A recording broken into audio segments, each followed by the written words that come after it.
I was just an ordinary studio assistant. That night, my job was simple: deliver a sealed envelope to the room where Elvis Presley was waiting for another confidential recording session. But when he opened that envelope and read what Hollywood wanted him to record, something in his face broke. He looked at me with those tired eyes and whispered, "I already gave my voice to the whole world. But this is something else." Minutes later, they turned off half the studio lights, sent everyone out, and only Elvis remained, along with a small group of men in suits. And me, hidden behind the booth, hearing everything. That recording never appeared on any album, in any film, in any TV special, but I know it exists. I saw when they stored the tape. I remember what they forced him to say. And I ask you, if you discovered that the last thing they forced Elvis to record wasn't music, but a dark message he never wanted to leave, would you still be able to listen to his songs the same way? I was barely 21 years old, and I was the coffee guy, the cable guy, the door guy. Nobody important, just another invisible face in Hollywood. The kind of person who exists in the background of important people's lives, noticed only when something goes wrong or when someone needs something fetched. That particular week, however, my badge changed color and access level. They put me on a list called Private Sessions, Confidential.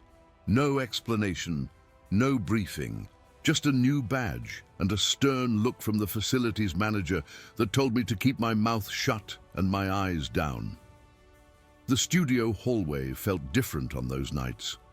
There was less laughter, less music bleeding through soundproof doors, more silence, punctuated by hurried footsteps and hushed conversations that stopped abruptly when I walked past. One of the sound engineers, a guy who always cracked jokes and made everyone laugh during regular sessions, couldn't look me in the eyes that day. He just grabbed my arm as I was passing and said quietly, almost desperately, "You didn't hear anything, understand? Whatever happens tonight, you saw nothing, you heard nothing." The main studio was reserved exclusively for Elvis Presley. There was no large crew, no full band, no entourage of hangers-on, just selected names written on a clipboard that I didn't have permission to read fully. I caught glimpses, initials mostly, some with legal or exec written next to them in red ink. A producer I'd never seen before stopped me in the middle of the corridor. He was holding a thick envelope sealed with red wax, the old-fashioned kind you see in movies about spies and secrets. His face was drawn, tight with tension. "Deliver this into his hands," he said, his voice low and controlled. "No one else's. And please, don't ask questions." The weight of the envelope felt wrong. It wasn't heavy with documents. It was heavy with something I couldn't name. Consequence, maybe, or dread. When I reached the door to Elvis's dressing room, I heard his laugh muffled through the thick wood. But it was a short laugh, hollow, without any real joy in it. There was another voice with him, lower, firmer, sounding like someone giving instructions rather than having a conversation. I knocked on the door. The laughter stopped immediately.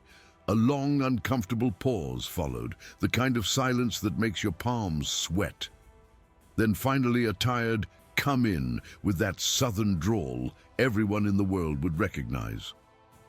When I entered, Elvis wasn't wearing any glamorous costume or surrounded by people. It was just him, in simple clothes, jeans and a button-up shirt, with dark circles under his eyes, an extinguished cigarette in the ashtray beside him, staring at empty space as if searching for something he'd lost a long time ago.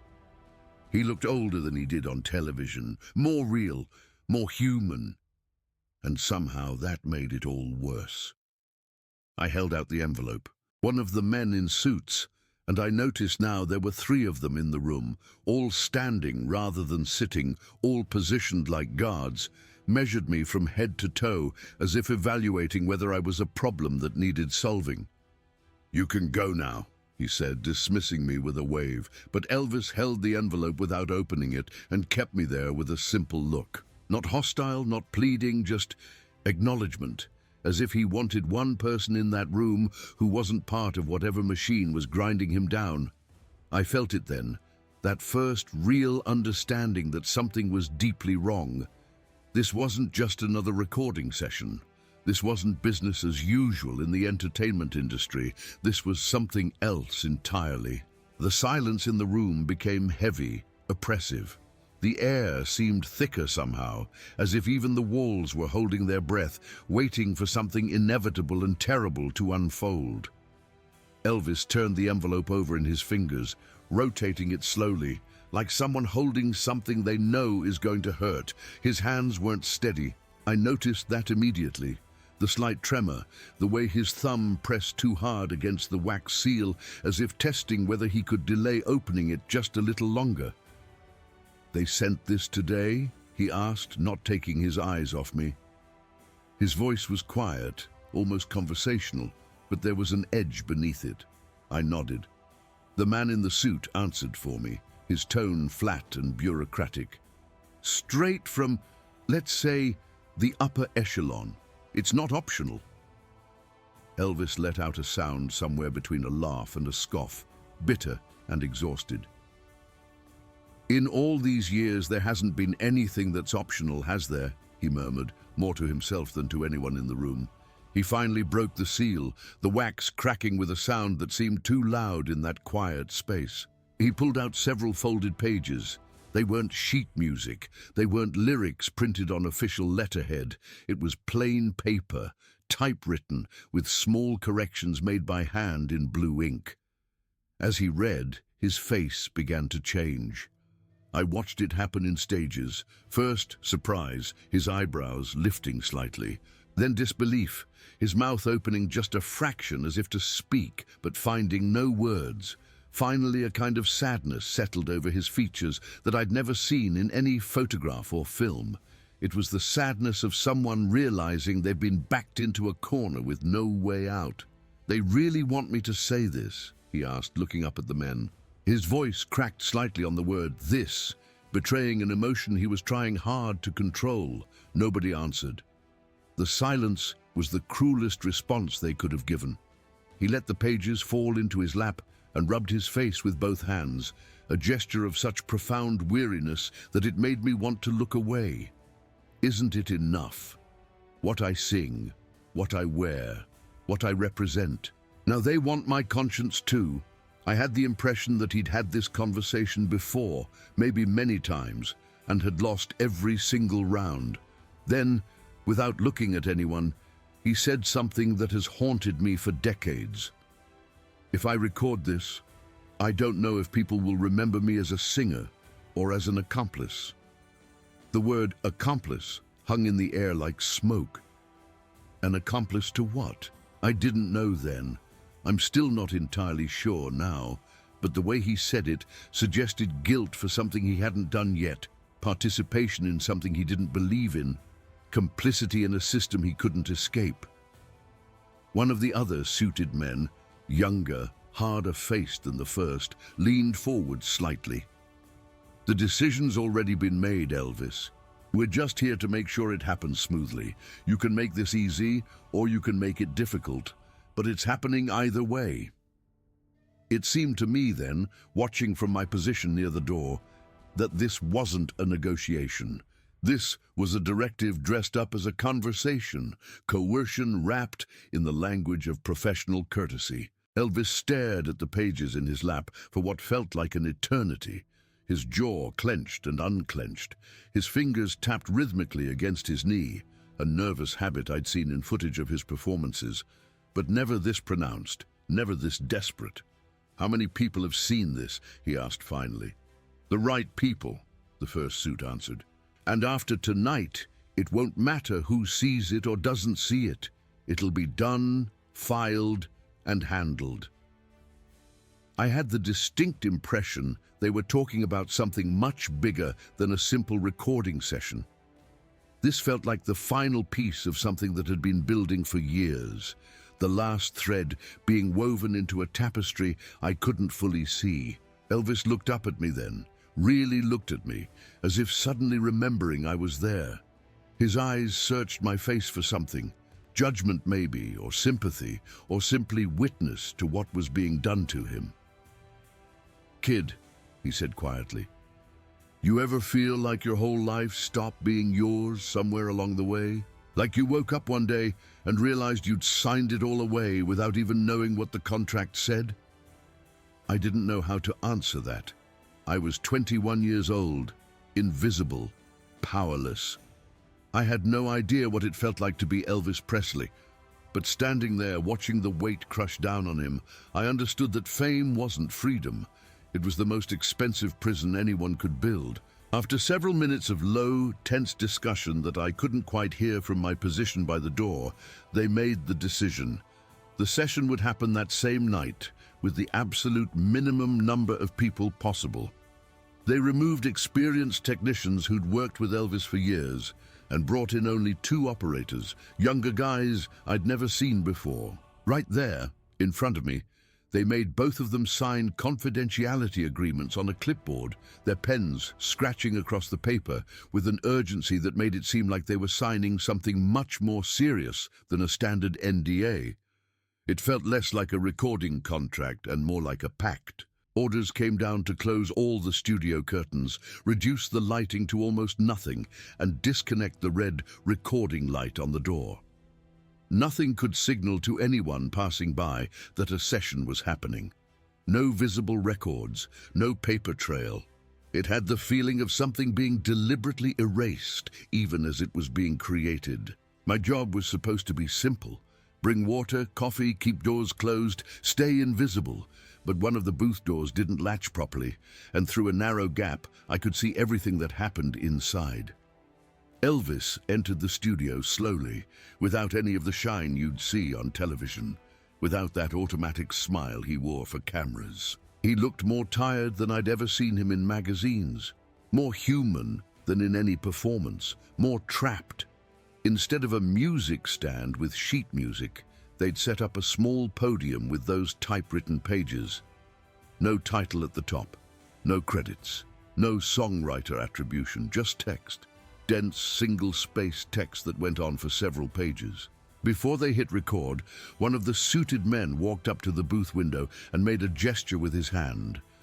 That silent, unmistakable gesture that meant, either you do this, or we do it for you. Elvis picked up the pages, took a deep breath that seemed to come from somewhere deep and painful, and began to speak. It wasn't a song. It wasn't artistic interpretation. It seemed to me like something between a confession, a manifesto, and an obituary, but never completely clear what it actually was. In some sections, his voice failed. He would stop mid-sentence, argue with someone outside the microphone's range. Through the crack in the door, I could only hear fragments. That's not true like that. You're twisting it. I won't put this in my mouth this way. Every time he hesitated, every time he pushed back, the voices from the other side of the booth would come back with the same cold phrase, repeated like a mantra. Either you record it or someone will fix it for you later. I had the impression that fix it for you didn't mean technical editing. It meant something much darker, though I've never been able to confirm exactly what. The recording went on for what felt like hours, but it couldn't have been more than 90 minutes. Time moved strangely in that dimmed studio, stretching and compressing in ways that didn't make sense. At one point, Elvis removed his headphones, stepped away from the microphone, and stared directly at the booth window, as if looking into a prison cell from the inside. "You know this is going to haunt me, don't you?" he said to the glass, to the men behind it, to the machinery that had consumed his life. Nobody contradicted him. Nobody offered comfort. They just waited for him to step back up to the microphone and continue. I stood frozen in the hallway outside, my hand on the door that wouldn't quite close, watching through that sliver of space as one of the most famous voices in the world was used to say something he clearly didn't believe, didn't agree with, maybe even feared. And the worst part, the part that I've never been able to shake in all the decades since, is that I still don't know exactly what it was. I heard his voice, I heard the pain in it. I heard the resistance and the eventual exhausted surrender. But the actual content? That remains a mystery I've carried like a stone in my chest for almost 50 years. The session lasted hours, not because of technical adjustments or audio quality issues, but because Elvis kept stopping, ripping out sections, trying to negotiate phrases, arguing to cut certain words or change the emphasis on others. I had the impression he was fighting for every syllable, trying to maintain some small piece of control over what his voice was being used to say. But it seemed to me that with each attempt to push back, the men in suits became harder, more insistent, more willing to simply wait him out until exhaustion forced compliance. There was a moment I'll never forget. Elvis took off his headphones, walked away from the microphone, and stared through the booth window as if he were looking at a prison from the inside. "You know this is going to follow me, don't you?" he said, his voice carrying through the studio monitors. "This is going to haunt me." Nobody contradicted him. Nobody offered reassurance. The silence itself was confirmation. In the end, exhausted and defeated, he recorded a version that was acceptable to the men in suits. But it was painfully obvious, even to someone like me who knew nothing about recording or performance, that this was far from something he was at peace with. When the light on the recording console finally went red for the last time, signaling the end of the session, I watched through that crack in the door as the engineer marked the tape with a strange code. No title, no artist name, just a sequence of numbers and a single word stamped in red ink. "Hold." I saw them remove the tape from the recorder with an almost ceremonial carefulness, place it in a plain box with no identifying labels, and lock it inside a metal case that looked more suited to transporting hazardous materials than music. Instead of sending the tape to the normal label archive or studio vault, they called an internal courier who wasn't wearing any kind of uniform. He received the case as if it were radioactive, holding it away from his body, never making eye contact with anyone. One of the executives, I never learned his name, never saw him again after that night, gave an order that sent ice down my spine. "If anyone asks, this session never happened. This doesn't go in reports, doesn't go on schedules, doesn't go in the catalog. Understood?" Everyone nodded, including me, though I hadn't been asked directly. That night, I left the studio later than everyone else. The cleaning crew was already working through other parts of the building, but the recording studio itself had been locked and marked with a sign that said, "Maintenance, do not enter." Before I left, I passed by the trash bin outside the technical room and saw torn paper scattered across the top of other garbage. I shouldn't have looked. I should have just walked away and gone home and tried to forget what I'd witnessed, but I looked. It was a torn page, fragment of a sentence in typewritten text that I recognized from watching Elvis read it hours earlier. "If someone hears this someday, they'll know that not everything was my choice." The words were partially obscured by coffee stains and rips, but enough was visible to make my hands shake as I stood there in that empty hallway. In the days that followed, nobody talked about that session. When someone mentioned "that night," the phrase always came with a glance around to see who might be listening, followed by a quick change of subject. It seemed to me that everyone who'd been there had made a silent agreement to pretend it hadn't happened. Some months later, I can't remember exactly when, time gets fuzzy when you're trying to forget things, I was walking down a corridor in a different part of the building when I heard a whispered conversation between two people I didn't recognize. "Is that tape secure?" "It's secure. But if it ever gets out, it's not just his legacy that falls, it's half a floor of Hollywood with it." I kept walking, pretending I hadn't heard, but my heart was pounding so hard I thought they might hear it. To this day, I don't know the whole truth about what was on that tape. I heard Elvis's voice, speaking words someone else wrote. I saw the fear in his eyes. I witnessed the control being exerted over him, but the actual content, that remains locked away, just like the tape itself. Years passed. Elvis's career changed, the world changed, and I tried desperately to forget that night. But there are some things that don't erase, no matter how hard you try to bury them in the back of your mind. When the news of his death exploded across every television and radio, the first thing that came to my mind wasn't a concert or a song, or even his famous smile. It was that dark booth, that tape with no title, that text he'd read while swallowing hard against words he didn't want to speak. In the week following his death, internal memos started circulating through the studio, ordering audits of sensitive catalog materials. Nobody used his name on paper, but everyone knew exactly who they were talking about. The language was deliberately vague. Materials requiring elevated security clearance and archived sessions of historical concern. One of the engineers I'd developed some level of trust with over the years pulled me aside one afternoon. His face was drawn, tired in a way that had nothing to do with long hours. He only said it once, quietly, while we stood in an empty hallway. There were tapes that should never have been recorded, and there were tapes that should never have been kept. I had the impression he was warning me about something, though I've never been able to confirm exactly what. Years later, working at a different facility entirely, I was brought in to help with a remastering project for old archived recordings. It was routine work, mostly, digitizing analog tapes, cleaning up audio, preparing materials for potential release. But in the middle of the catalog list, I found a code that made my blood run cold. The same sequence of numbers, the same word, hold.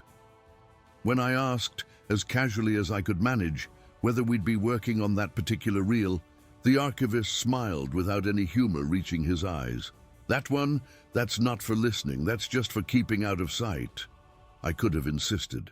I could have tried to access it after hours, make a copy, leak it to journalists who'd been investigating mysteries around Elvis's final years.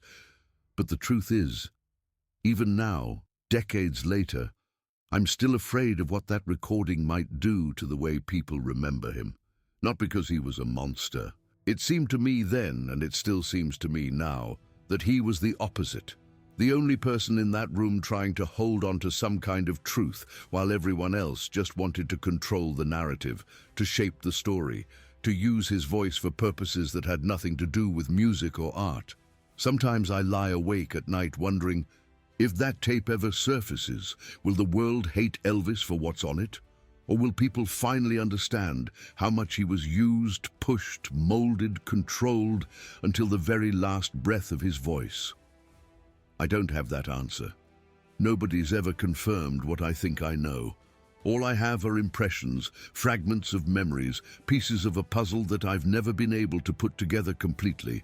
The only thing I know with certainty is that somewhere, locked in a vault, or buried in a legal archive, or hidden in a private collection, there exists a recording that powerful people swore to bury alive.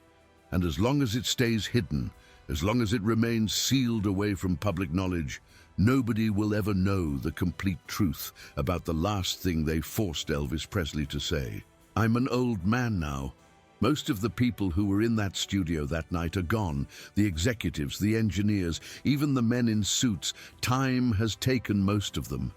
But someone, somewhere, still controls access to that tape. Someone is still making sure it never reaches the ears it was never meant for. And every time I hear one of his songs on the radio, every time I see his face on a documentary or a tribute show, I think about that night. About the exhaustion in his eyes, about the defeat in his voice, about the way he looked at me as if I were the only witness to something that mattered. I've carried this for almost 50 years, and I'll probably carry it to my grave, never knowing if I did the right thing by staying silent, never understanding the full scope of what I witnessed. The tape exists. I know it does. But the truth? That's still locked away, protected by people with more power than I'll ever have, buried under layers of legal protection and institutional secrecy that I can't begin to penetrate. And maybe that's exactly how they want it.